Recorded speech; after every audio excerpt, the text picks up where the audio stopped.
오늘의 말씀 마태복음 5장 21절로 43절입니다. 지난주 5장 20절까지 배웠죠. 예수님의 산상순 산에서 설교죠. 예수님으로 인해 세상에게 핍박을 받을 수 있다. 그죠? 예수님 믿으면 크리스찬으로 살면 핍박이 없지 않습니다. 정말 예수님의 율법의 성취, 예수님께서 율법을 성취하셔가지고 우리는 더 이상 율법이 아니라 예수님을 믿음으로 의롭게 되었습니다.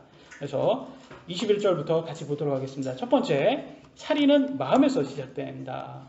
마태복음 5장 21절 22절 옛 사람들이 말한 바 너는 살인하지 말라. 누구든지 살인하는 자는 심판의 위험에 처하게 되리라 한 것을 너희가 들었으나 나는 너희에게 이르노니 누구든지 까닭없이 자기 형제에게 화를 내는 자는 심판의 위험에 처하게 되고 누구든지 자기 형제에게 라가 하고 말하는 자는 공의의 위험에 처하게 되거니와 누구든지 너 어리석은 자여 하고 말하는 자는 지옥 불의 위험에 처하게 되리라. 많은 사람들이 그래요. 나는 의롭다. 왜? 나는 살인자가 아니기 때문에 나는 의롭다라고 말합니다. 그죠? 우리가 평생 살면서 여러분 살인을 얼마나 많이 합니까? 살인하면서 할 일이 없어요. 살인은 우리가 무슨 살인을 합니까? 살인하면 다 살인자로 감옥에 가죠. 여기 있지 않죠? 근데 살인할 일은 없어요. 근데 형제들, 주위 사람들에게 여러분 욕한 적 있어요? 없어요? 몇 번 있어요? countless. 셀 수 없죠? 여기는 라가라고 하는 말은 가치 없는 돌대가리, 헛된 사람, 미련한 놈 이런 뜻이에요. 그러니까 욕한 거예요. 많이 그랬잖아요, 우리. 야 바보 이것도 다 욕이잖아요. 그러면서 우리 그러잖아요. 어렸을 때 바다의 보배야 뭐 그러면서 양심상. 근데 다 욕하잖아요. 우리 다 싫어하고. 근데 만약에 여기까지 선까지 예수님께서 딱 온단 말이에요. 그러면 야 이것도 살인이야. 너 형제를 미워한 적 있어 없어? 그러면 이때부터는 우리가 다 겸손해집니다. 아 맞아요. 우리가 더 이상은 행위로는 의로워질 수 없구나라는 걸 깨닫게 된다는 그걸 우리 예수님이 그걸 듣고 싶은 거예요. 저 행위로 의로울 수 있습니다. 내가 할 수 있습니다. 내가 할 수 있습니다. 라고 할 때 예수님께서 그럼 이것도 해봐. 그러면 뭐라고 해요 우리가? 그럼 누가 구원받습니까? 라고 하게 됩니다. 그래서 마태복음 19장 25절 지난주 보았죠? 제자가 뭐라고 합니까? 그러면 누가 구원을 받을 수 있으리요? 이렇게 하게끔 만드는 거예요. 예수님께서. 내가 이런 기준까지 되면 네 행위로 할 수 있어? 의로워질 수 있어? 못한다가 정답이에요. 우리는 절대 할 수가 없습니다. 맞잖아요. 여러분. 할 수 있습니까? 우리는 이미 다 살인자가 된 거예요. 그러니까 하나님 기준으로는 행위로는 의로워질 수가 없다. 그러니까 이렇게 말하니까 뭐라고 하느냐. 어떤 사이비 교주들은 자꾸 이걸로 사람들을 양심에 찔리게 해가지고 사람들은 너네는 악하다 그러면서 자기는 의롭다고 그러면 자기를 높이더라고요. 이런 사람들이 대부분 항상 그래요. 막 이제 부자들한테 그러잖아요. 예수님께서 부자 청년에게 전 재산을 가난한 사람이 바치고 나를 따르라. 이런 구절이 있잖아요. 그러니까 실제로 어떤 이제 사이비 교주들은 이거 봐라. 전 재산을 다 줘야지 너네들이 구원받는다. 이런 식으로 간단 말이에요. 그러면서 누구한테 주라는 거예요? 자기한테 달라는 거잖아요. 자기한테 달라면서 자기는 풀 소유하고 사람들은 다 무소유하게끔 만든단 말이에요. 이런 애들이 있어요. 이런 애들이. 대표적인 인물은 헌법조무사 김재동 씨, 또 해민 스님 주봉석 씨, 또 코인 투자자 김남국 씨 이런 사람들이 있어요. 그러니까 이거 사이비 종교나 이런 사람 좌파나 이게 열매를 보면 똑같아요. 그죠? 자기는 풀소유하고 남은 가난하게 만드는 무소유. 그러니까 저는 이런 열매를 보고 사람들을 판단을 해야 된다. 그래서 사이비 교주들이 자기는 풀소유하고 다른 사람은 내로남불로 살면서 다른 사람은 무소유하게 만들었다. 근데 우리 예수님 한번 보자고요. 예수님은 풀소유 했을까요? 안 했을까요? 예수님은 대저택에서 살고 있었을까요? 안 했을까요? 예수님은 이렇게 말씀하십니다. 마태복음 8장 20절 예수님께서 그에게 이르시되 여우도 굴이 있고 공중의 새도 보금자리가 있으되 사람의 아들은 머리 둘 곳이 없도다 하시니라. 예수님이 청약을 안 들으셨나? 왜 집이 없으시다고 이렇게 할까? 예수님은 그런 풀소유하고 부유하게 살지 않았다고 하는 것을 볼 수가 있어요.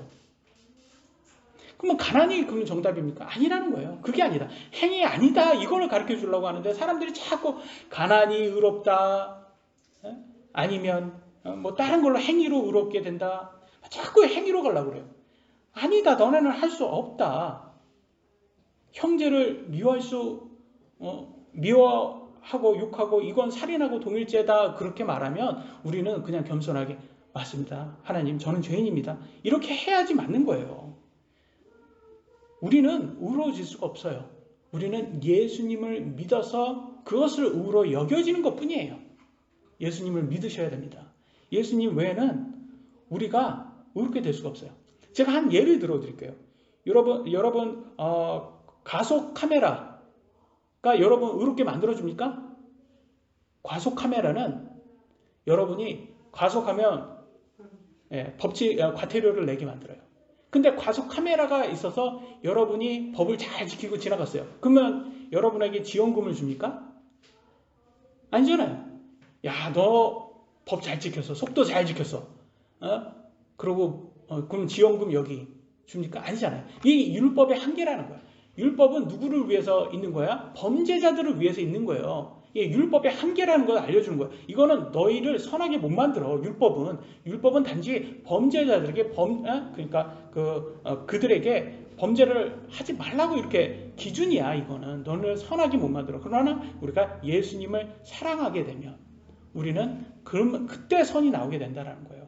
그래서 율법, 도덕법 이건 한계가 있다. 오직 하나님을 사랑해야 하고 말씀에 우리가 순종할 때 선한 행위가 나온다. 이걸 알려주려고 예수님께서 이렇게 하는데 자꾸 사람들이 자꾸 행위로 어떻게 내가 뭘 해보겠다고 이렇게 합니다. 그러니까 자꾸 예수님이 그걸 알려주는 거야. 너 행위로 안 돼.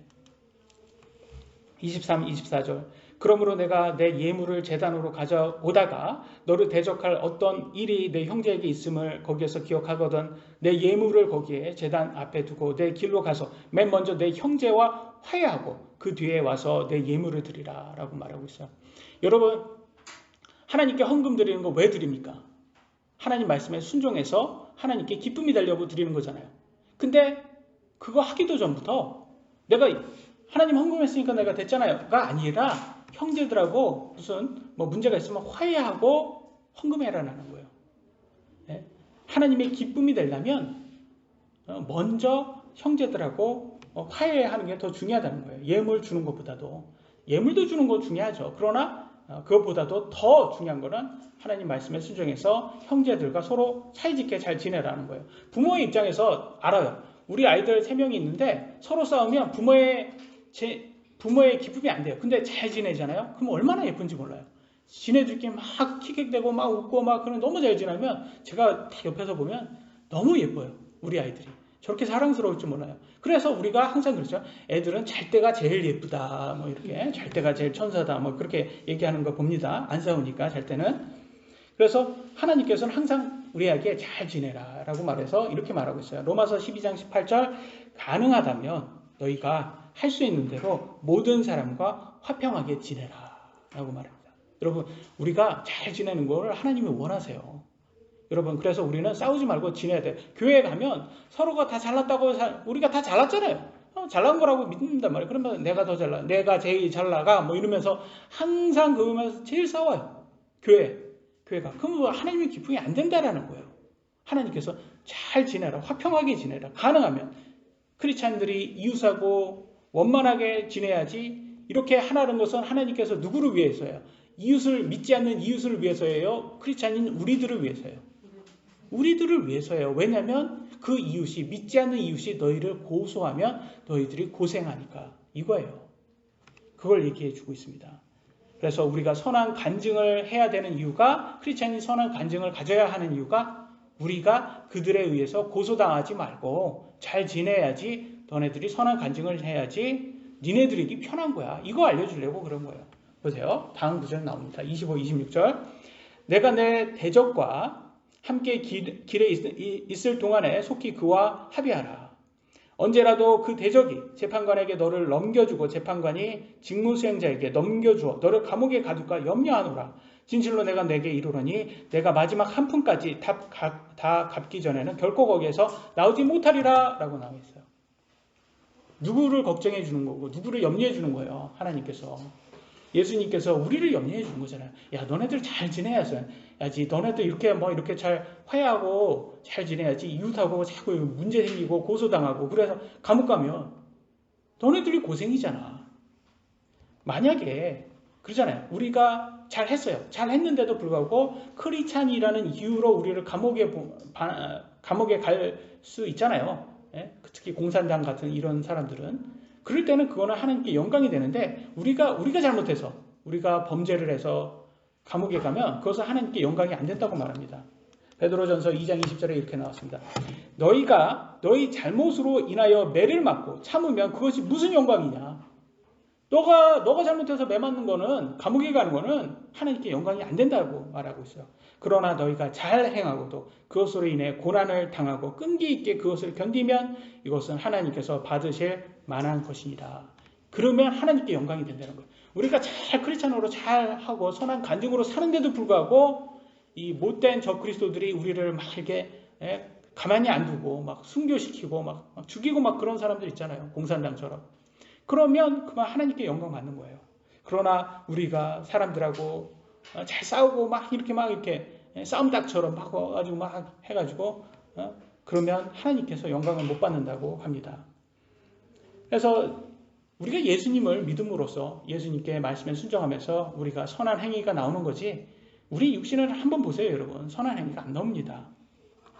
그러니까 사람들이 자꾸 우리가 선한 행위로 우리가 행위로 의롭게 되려고 하니까 예수님이 또 어려운 기준이 됩니다. 그래? 그럼 너가 이거는 할 수 있어? 라고 말합니다. 마태복음 5장 27절 28절 옛 사람들이 말한 바 너는 간음하지 말라 한 것을 너희가 들었으나 나는 너희에게 이르노니 누구든지 여자를 보고 그녀에게 음욕을 품는 자는 이미 마음속으로 그녀와 간음하였느니라 라고 말하고 있습니다. 여러분 나는 음욕을 한 번도 품지 않았다. 여자 빼고 남자들 중에서. 이 여자는 이거 반칙이에요. 여자는 여자 보고 음욕을 느끼지 않겠지만 남자는 손 들어보세요. 나는 여자 보고 예쁜 여자 보고 연예인처럼 예쁜 여자 그리고 아주 수영장에서 입는 그런 옷 입고 그거보다도 더 얇은 옷을 입거나 뭐 이렇게 하면서 아주 예쁜 얼굴로 여러분을 막 이렇게 오라고 손질을 하는데 음욕을 나는 품지 않았다 하시는 분 있으세요? 그럼 문제 있으신 거예요.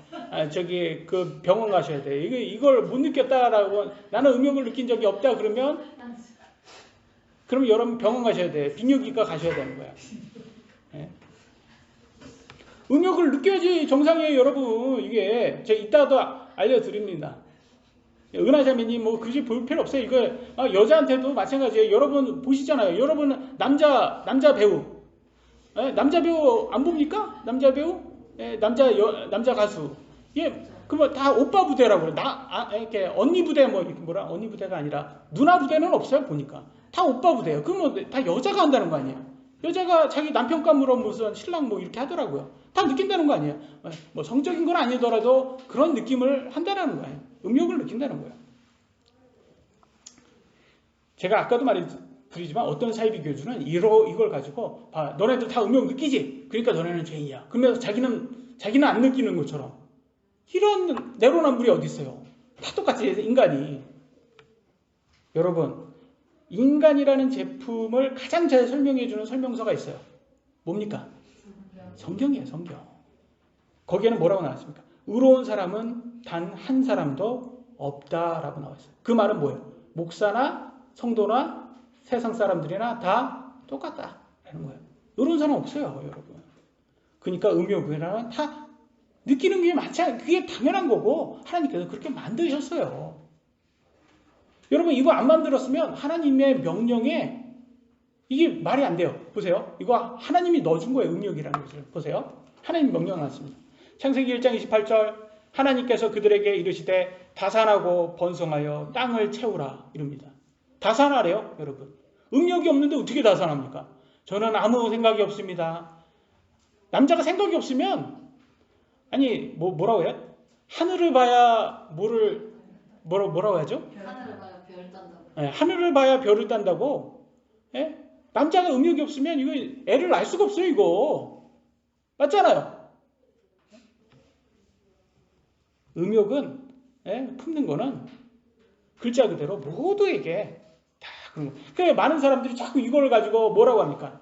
야, 음욕을 품으면 안 된대. 야, 음욕을 품으면 안 된대. 그러니까 어떻게 합니까? 이 사람들이 잘 들어보세요. 음욕을 품으면 안 된다. 그러니까 이 사람들이 무슨 종교를 만듭니까? 그러면 결혼을 하지 말고 산속에 들어가서 절이나 수도원에 들어가서 혼자 살아라. 그럽니다. 그러니까 결혼을 금지, 뭐 이렇게 음식을 금지, 막 자꾸 이렇게 금지를 시켜요. 그러니까 산속에서 들어가서 그렇게 살면 어떻게 음욕이 안 생겨요? 아니면 그냥 맨날 상상으로 그냥 느껴요? 상상으로 느껴요. 상상으로 느껴요. 이걸 풀어줘야지. 이거 안 풀어주면 상상을 계속 느끼는 거야. 그러니까 스님들이 항상 뭐라고 합니까? 내가 상상으로 죄를 짓더라. 이렇게 얘기를 해요. 스님들이. 그러니까 이걸 음욕은 어떻게 풀어야 된다는 거야. 예? 이거는 결혼으로 풀라고 나왔어요. 성경에. 고린도전서 7장 2절 그럼에도 불구하고 음행을 피하기 위하여 남자마다 자기 아내를 두고 여자마다 어떻게 해요? 자기 남편을 두지니라. 이렇게 나왔어요. 결혼 외에는 방법이 없다라는 거예요. 음욕을. 산속에 들어가서 혼자 산다고 음욕이 안 생기는 게 아니라는 거예요. 이게. 한국 부부들의 30%가 잠자리를 안 한다고 합니다. 굉장히 큰 문제예요. 이 말은 뭐냐면 30%가 외도를 한다는 뜻이에요. 왜냐하면 이거를 딱 안 풀면 어딘가서 풀어야 되잖아요. 외도백이 없어요. 이거. 그러니까 성경에는 뭐라고 합니까? 그러지 너네들이 잠자리 하지 않으면 부부가 잠자리 하지 않으면 사탄이 너네들을 공격한다라고 말하고 있어요. 고린도 7장 5절 다시 함께하라. 이것은 너희가 참지 못함으로 인해 사탄이 너희를 시험하지 못하게 하려 함이라. 여러분 잠자리 부부는 무조건 피하는 것은 잠자리를 무조건 피한다면 상대의 권리를 빼앗는 겁니다. 부부가 컨디션이 서로 다르잖아요. 한쪽은 원하고 한쪽은 원하지 않습니다. 그래서 서로 동의를 구해야 돼요. 그래서 날짜를 정하고 그날의 컨디션에 서로 맞추려고 해야 하고 지속적으로 배우자와 함께 해야 사탄의 시험에 들지 않습니다. 한국 사람들이 이러더라고요. 가족끼리 그러는 거 아니야. 그러더라고요. 배우자하고 그러지 않고 그럼 누구하고 합니까? 외도하라는 뜻이지. 잠자리를 불경하다고 여깁니다. 부부 외에 잠자리가 불경한 거지 부부의 잠자리는 존귀한 거예요. 성경에 나왔습니다. 히브리서 13장 4절 결혼은 모든 것 가운데 존귀한 것이요 잠자리는 더럽히지 말아야 하거니와. 무슨 말이에요? 부부 외에는 잠자리 하지 말라는 거예요. 부부 외의 잠자리는 더러워진다는 거예요. 음행을 일삼는 자들과 간음한 자들은 하나님께서 심판하시리라. 하나님 심판 받는다는 거예요. 부부의 잠자리는 무조건 다 죄예요. 아담의 원죄로 인간의 육신은 이미 죄에 간염이 되어 있습니다. 육신은 항상 죄를 좋아하고 하나님 말씀과 하나님의 방식을 싫어합니다. 어차피 이 몸은 천국에 데려갈 수 없어요. 이 몸 중에서 하나님 말씀을 반대하면 아예 몸에서 잘려나가는 게 더 좋습니다. 여러분. 제 말이 너무 하시하나요? 너무 거칠고 막 너무 안 좋은 것 같아요? 여러분 몸이 자꾸 여러분 죄 짓게 하면 그거 잘려 나가는 게 더 낫고 교회에서 지체가 자꾸 이상한 성경 외의 것을 말하면 그런 사람들은 교회에서 잘려 나가는 게 맞다고 성경 나와요. 성경에 예수님이 이렇게 말씀하세요. 마태복음 5장 29절 30절 만일 내 오른 눈이 너를 실족하게 하거든 그것을 빼어 내게서 내버리라. 내 지체 중 하나가 없어지고 내 온 몸이 지옥에 던져지지 않는 것이 내게 유익하니라. 만일 내 오른손이 너를 실족하게 하거든 그것을 찍어 내게서 내버리라. 내 지체 중에 하나가 없어지고 내 온 몸이 지옥에 던지지 않는 것이 내게 유익하니라. 이 말은 뭐냐? 여러분 주인이 여러분이니까 여러분 혼이니까 여러분 몸 단속 잘하라는 뜻이에요. 자꾸 이게 자꾸 팔이 자꾸 나는 적그리스도야 그러면서 이쪽으로 가면 그거 끄집어내서 여러분이 단속하라는 거예요. 예?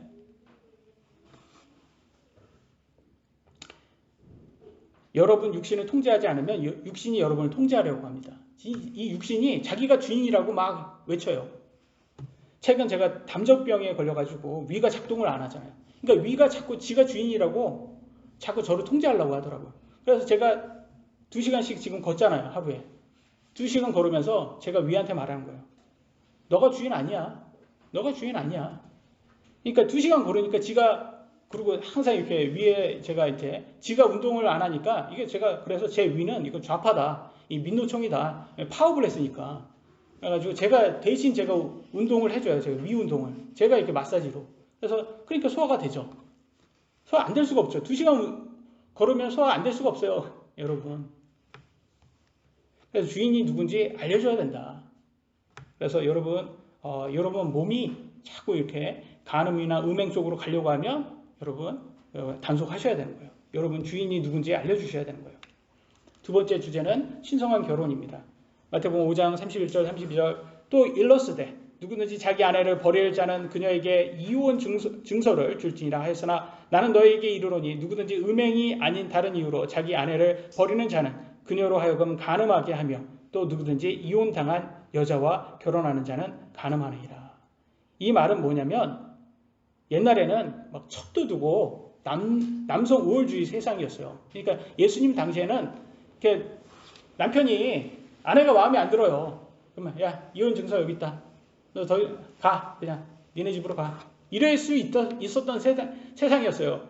그러니까 여기에서 예수님께서 야 여자가 간음하지 않았으면 너 이혼 못해 이렇게 딱 못을 박아요. 그러니까 이거는 그때 당시에는 진정한 남녀평등 진정한 진보 사상이었어요. 그때 당시에.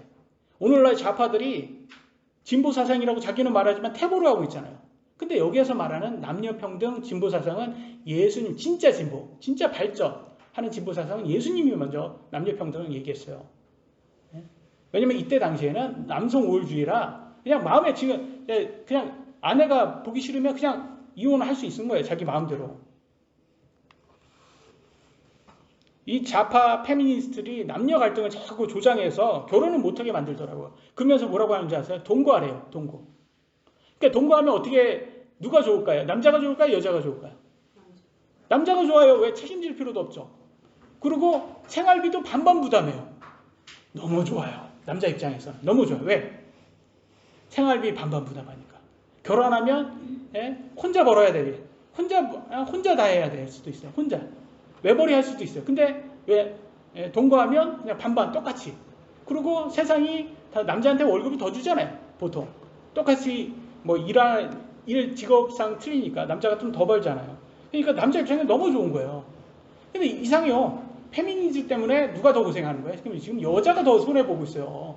그러니까 여자의 적은 여자인 거예요. 지금 보면. 예? 며느리의 적은 시어머니인 것처럼. 이상한 거예요. 얘네들은 이상하게. 아니 여자가 좋은 남자 만나서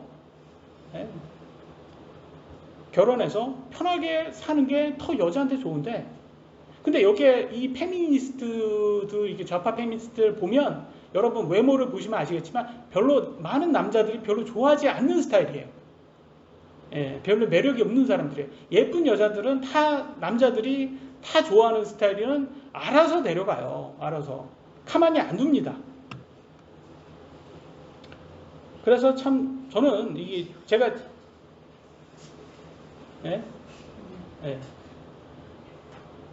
그래서 이 좌파 페미니스트들은 제가 보기에는 내가 결혼 못하니까 너네들도 결혼하지 마 이런 식인 것 같다라는 느낌이 제 개인적으로는 느낀다는 거죠. 내가 인기 없으니까 예쁜 너희들도 인기 있으면 안 돼 뭐 이런 식인 것 같아요. 그래서 다 결혼하지 말라게 한다는 거예요. 아니 제가 말씀드릴게요. 결혼해도 죄가 아니고 안 해도 죄가 아니라고 사도 바울이 말했죠. 그건 다시 한번 말하면 결혼해도 후회 안 해도 후회예요. 그 말이에요. 같은 말이에요. 여러분 결혼하시면 어때요? 남편이 남의 편 같죠. 부인도 내 부인이 아닌 것처럼 부인을 해요. 막.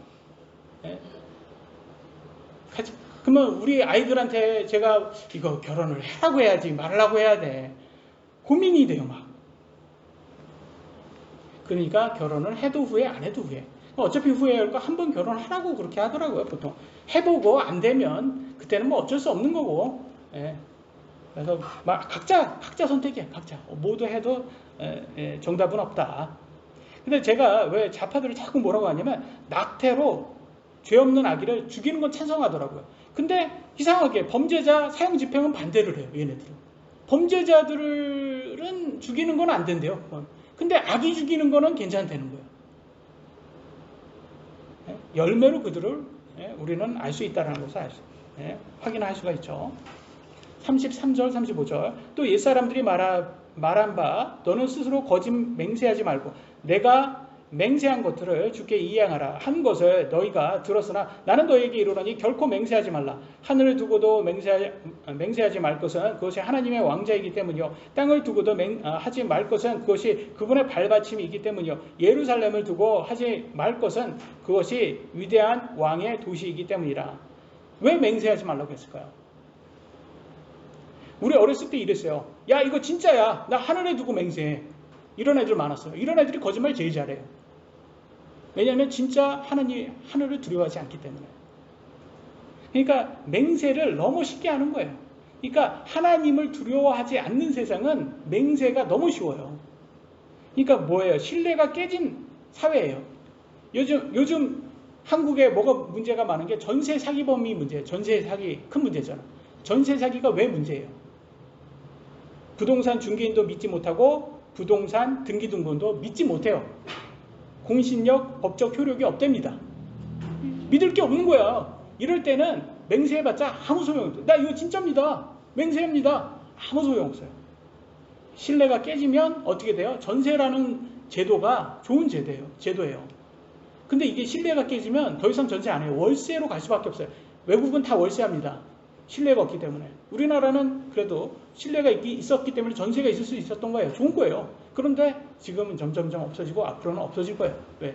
신뢰가 깨졌기 때문에. 그러니까 맹세라는 그 자체는 하나님을 두려워하지 않는 세상에는 맹세해봤자 아무 소용없다 이거예요. 예수님이 뭐라고 말합니까? 그래서 야 맹세하지 마. 그냥 예 할 거는 예 하고 아니요 하면 아니요 해. 무슨 맹세야. 맹세해봤자 다 소용없어. 이 말이에요. 그러니까 다음 구절에 뭐라고 합니까? 36절 37절 내가 내 머리를 두고도 맹세하지 말 것은 내가 머리털 하나를 희거나 검게 할 수 없기 때문이라. 오직 너희 대화는 예 할 것은 예 하고 아니요 할 것은 아니요 하라. 무엇이든지 이것들 이상의 것은 악에서 나느니라. 신뢰가 깨진 세상에는 맹세해봤자 아무 효력이 없어요. 여기 보세요. 여기 위증교사, 공범, 이재명의 허위 증언 요구받고도 중압감 느껴 하면서 우리 같은 보통 사람은 법을 두려워하기 때문에 법정에서 위증하지 않겠다고 엄숙하게 맹세하면 지킵니다. 그러나 오늘날 정치인들은 보면 자신에게 유리한 쪽으로 위증을 시키고 위증한 사람은 처벌을 받는데 오히려 위증교사는 아직도 당대표를 하고 있어요. 그러니 누가 사법부를 믿겠어요? 이런 세상에는 맹세가 법원에서 맹세하면 거룩합니다. 여러분 아무 의미가 없어요. 누가 믿어요? 신뢰가 깨진 곳에는 맹세가 아무런 힘이 없다라는 것을 알 수가 있어요.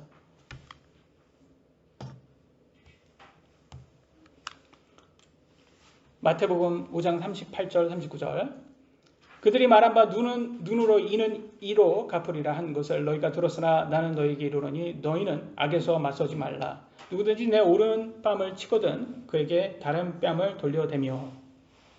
더 어려운 기준을 세우셨죠. 눈은 눈으로 이는 이로 갚으라. 이거는 구약의 율법입니다. 근데 이것은 나쁜 건 아니에요. 왜냐하면 그때 당시에는 율법이라는 게 누구를 위해서 있는 거라고 했죠? 범죄자들을 위해서 있는 거예요. 헌법이란 말이에요. 이스라엘의 헌법이 그때는 구약의 율법이었어요. 그러니까 좀 어떻게 보면 범죄자들에게 경각심을 주기 위해서 눈에는 눈, 이에는 이 같이 무섭게 메시지를 담고 있는 겁니다. 그리고 우리나라 법도 무섭게 담고 있어요. 그러나 이렇게 자세히 들어가면 케이스 바이 케이스로 이제 판단을 하겠죠. 그래서 신약에 와서는 율법을 뛰어넘는 것이 사랑이라고 예수님은 우리에게 알려주고 있습니다. 사랑이 없이는 뺨 맞으면 절대 참을 수 없습니다. 여러분 뺨 맞으면 참을 수 있어요?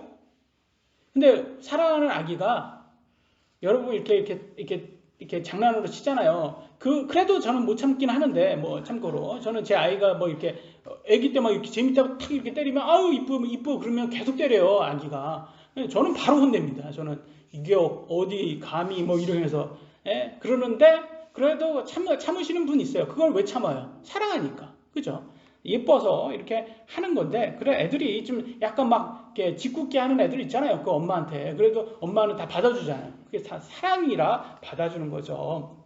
그러니까 크리스찬도 좀 사랑으로 사람들을 웬만하면 좀 손해 좀 봐라 이거예요. 사랑으로. 그래서 누가 이렇게 뺨 맞으면 당연히 고소해야죠. 근데 여러분이 만약에 잘못으로 뭐 누구한테 손해를 받으면 웬만하면 네가 양보해라. 이런 식으로 우리가 해석을 할 수가 있는 거예요. 우리는 사랑으로 양보를 해라. 우리가 왜 이런 말을 예수님이 하셨냐면 집착하지 말라는 거예요. 너무 집착하지 마라. 손해보는 것에 너무 집착. 우리가 자꾸 너무 손해 안 보려고 하니까 집착하다 보니까 그게 오히려 스트레스가 될 때가 많아요. 그렇지 않습니까 여러분? 어때요? 내가 누구한테도 내가 손해보지 않고 있다. 기를 쓰고 있다. 이렇게 하면 뭐 돈에 집착하고 그러면 우리 마음이 굉장히 안 좋습니다. 왜냐면 어떻게 보면 건강을 잃어버리면 딱 깨닫는 게 뭐냐면 돈이 허상이었구나 라는 걸 깨닫게 됩니다. 우리가 영적으로 성숙해지려면 이 땅이 아니라 하늘의 보물을 쌓으라고 하셨습니다. 그러니까 우리가 하늘의 애착을 둬야 되고 또 이 땅에서는 조금 손해보더라도 네가 좀 양보해라 라는 게 어떻게 보면 좀 영적으로 성숙해질수록 우리가 해야 되는 그런 태도가 아닌가 싶어요. 그게 어떤 베이스? 예수님을 사랑하는 그 마음의 베이스가 되겠죠. 물론 이건 어렵습니다.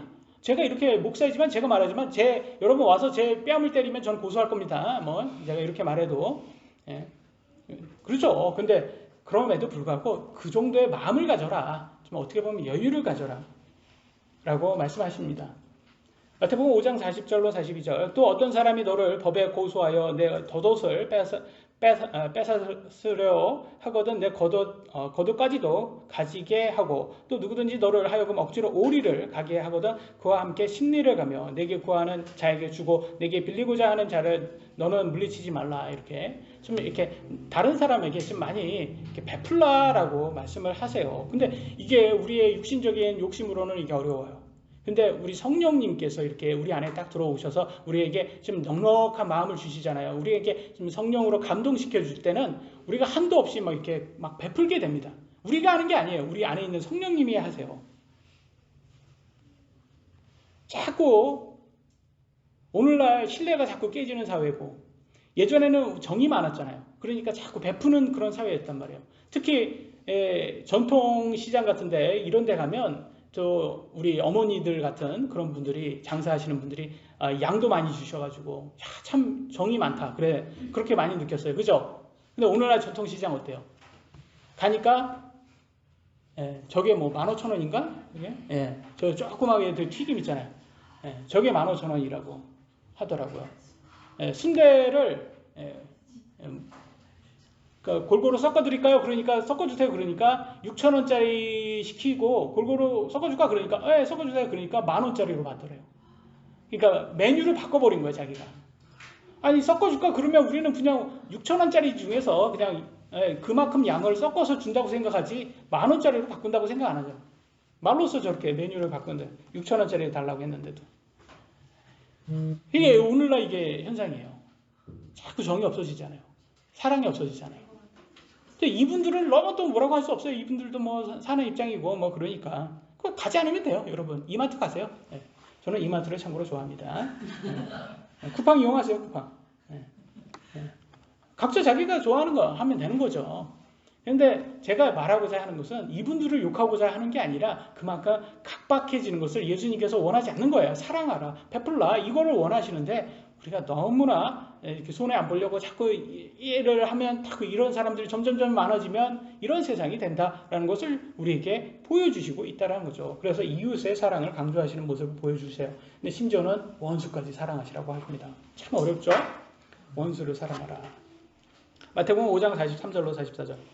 그들이 말한 바 너는 내 이웃을 사랑하고 내 원수를 미워하라 한 것을 너희가 들었으나 나는 너희에게 이르노니 너희 원수를 사랑하며 너희를 저주하는 자들을 축복하고 너희를 미워하는 자들에게 선을 행하며 악의를 품고 너희를 다루며 너희를 핍박하는 자들을 위해 기도하라. 이거 할 수 있어요, 여러분? 할 수 있어요? 행위구원은 절대 명함도 내밀 수 없게 예수님께서 만드신 거예요, 이게. 절대 우리는 안 되는구나. 우리 육신의 마음으로는 율법의 수준으로는 이거는 절대 선한 행위는 나올 수가 없구나. 깨닫는 거예요. 우리가 깨닫게 돼요. 예수님께서 이걸 말씀하신 거예요. 원수가 아니라 사랑하는 가족도 나를 힘들게 하면 말이 곱게 나가지 않습니다. 그렇지 않습니까? 그게 우리 육신이에요. 하물며 미워하는 원수까지 사랑하라. 그러니까 여기에서 무너지게 됩니다. 그죠? 무너지게 돼요. 근데 참 사랑은 이런 원수까지 사랑할 수 있는 선은 우리가 할 수 있는 게 아니에요. 영역이 아니에요. 이거는 우리 안에 있는 성령님께서 우리에게 감동을 줄 때 나옵니다. 이게. 여러분, 성령님께서 우리가 성령님께 완전히 우리 자신을 허락할 때 성령님께서 우리한테 감동을 줄 때가 있어요. 그럴 때 우리가 갑자기 막 내가 아닌 내가 돼가지고 베풀기 시작해요. 그러고 내 육신은 도저히 할 수 없는 그런 선한 행위가 나와요. 그걸 원하세요. 그거는 사랑입니다. 근데 예수님께서 그것을 하시는 모습을 우리에게 보여주십니다. 누가복음 23장 33절로 34절. 그분을 십자가에 못 박고 예수님께서 십자가에 못 박혔어요. 34절. 그때 예수님께서 이르시되 아버지여 저들을 용서하여 주옵소서. 저들은 자기들이 하는 일을 알지 못하나이다. 여러분을 누가 십자가에 못 박아 놨는데 여러분 그들을 용서하라고 이렇게 기도할 수 있어요? 없어요? 우리는 할 수 없어요. 그럼 그럴 거예요, 여러분. 이거는 예수님이니까. another level 아닙니까? another level. 예수님이 가실 수 있지. 우리는 못합니다. 라고 할 수 있죠. 한 사람이 있습니다. 스데반 집사. 우리하고 똑같은 사람이에요. 스데반 집사. 그러니까 뭐라고 말했는지. 사도행전 7장 59절 60절. 그들이 돌로 스데반을 치니 그가 하나님을 부르며 이르되 60절. 주여 이 죄를 저들의 책임으로 돌리지 마옵소서 하더라. 이 말을 하고 그는 잠드니라. 이 잠잔다는 죽었다는 거예요. 돌에 맞아서 죽는데 누가 돌로 여러분을 치는데 여러분 죽어가면서 이 죄를 저들의 책임으로 돌리지 마옵소서라고 하면 기도하면서 죽습니다. 이런 모습 보면서 여러분 감동이 됩니까? 감동이 안 됩니까? 이게 집사예요, 집사. 스데반 집사 육신이 했겠습니까? 아니면 그 안에 있는 성령님께서 감동을 주면서 스데반에게 이런 기도가 나오게 했겠습니까? 그렇죠. 성령님이 하신 거예요, 성령님. 순교를 당한 직전 스데반 집사는 자신을 돌로 쳐서 죽이는 자들에게 책임을 돌리지 말라고 기도를 하며 죽습니다. 가장 값진 죽음이 아니었을까 생각이 됩니다. 스데반의 죽음에 찬성한 바리새인이 죽인 거예요. 바리새인들 중 한 명이 스데반의 기도를 듣고 큰 혼란에 빠집니다. 그잖아요. 우리가 보통 사람 같으면 원수를 사랑해? 원수를 위해서 기도해?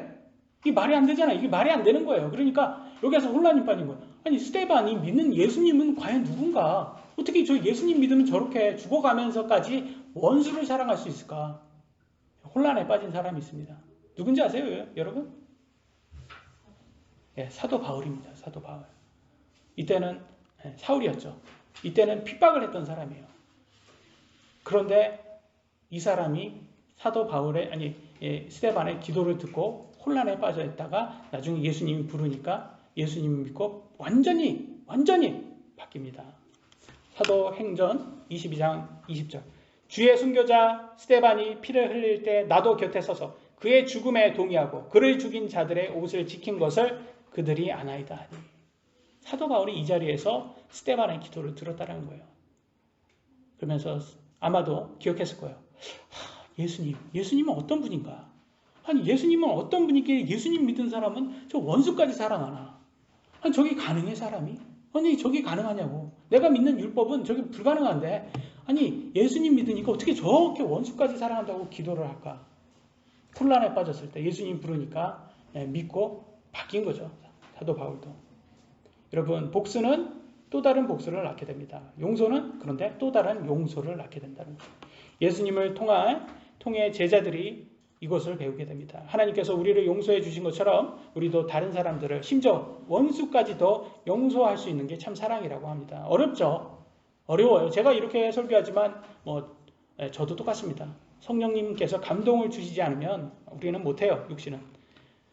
그래서 우리는 성령님께 우리 자신을 내어드려야 된다는 것을 알 수가 있습니다.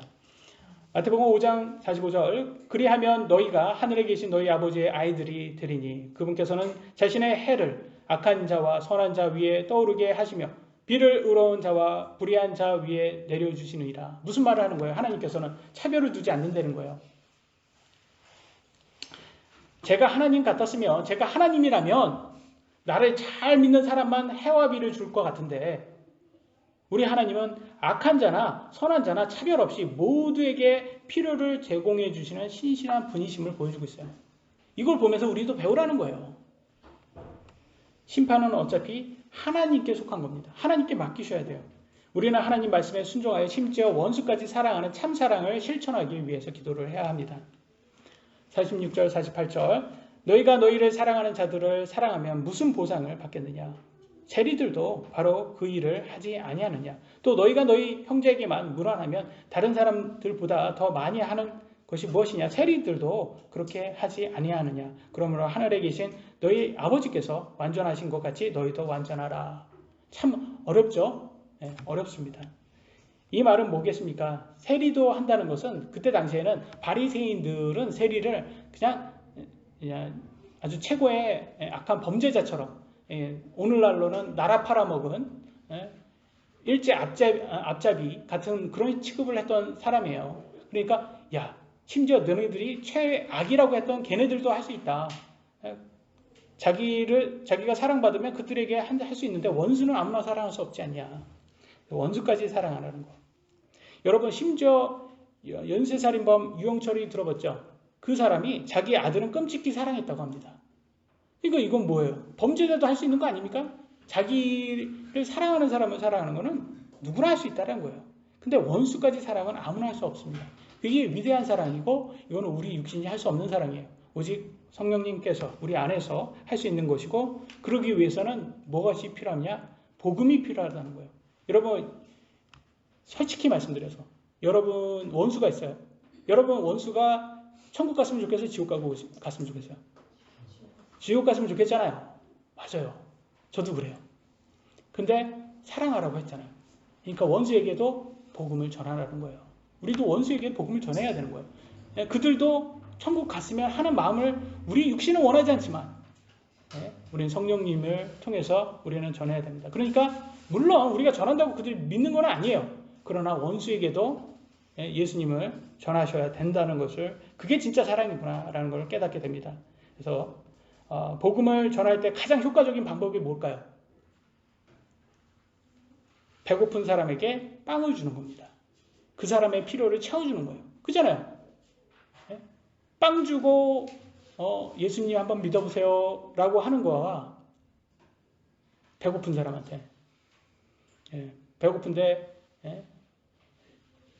놀부처럼 그냥 막 때리고 막 나가라 이렇게 하면 누가 예수님 믿겠냔 말이에요. 그러니까 이것은 우리가 선한 행위는 예수님의 복음을 가장 잘 전할 수 있는 효과적인 방법인 거예요.